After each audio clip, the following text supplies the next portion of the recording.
wa mawani'uhu thalathatun, na vizuizi vyake ni vitatu. Almawani'u jamu mani'in, neno mawani ni wingi wa neno mani, wa huwa fi lugha alhajiz baina ash-shay'ain. Walmani fi lugha, na tunaposema neno almani katika lugha ya Kiarabu, alhajizu baina ash-shay'ain, ni kitu kinachozuia baina ya vitu viwili,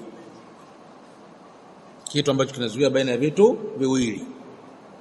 Wa shar'an, na tunaposema almani wa kisheria, ma yalzamu min wujudihi al-adam, ma yalzamu min wujudihi al-adam, ni kile ambacho kinalazimisha kuwepo kwake kukosekana kitu kingine.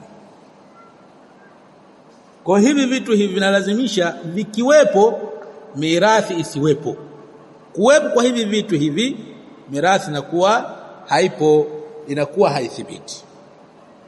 Qala wa mawani'uhu thalathatun, na vizuizi vyake ni vitatu. Almani al-awwal, kizuizi cha kwanza, alqatlu, ni kuua.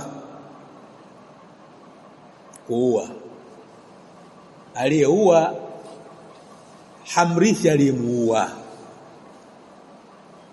Kalibni katala abahu, kama vile mtoto aliyemuua baba yake, huyo mtoto hawezi kumrithi yule baba yake. Na masala haya yanakuja katika mlango wake wenye kujitegemea.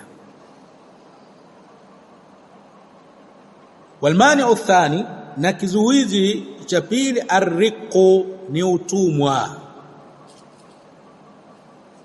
Farraqiqu la yarithu, farraqiqu la yarithu wala yurath, mtumwa harithi wala harithiwi, mtumwa harithi wala harithiwi.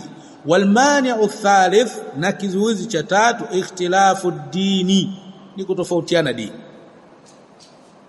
kutofautiana dini baina ya mrithi na mrithiwa. Kama dini zao ni tofauti, hakuna mirathi, na tafsiri yake inakuja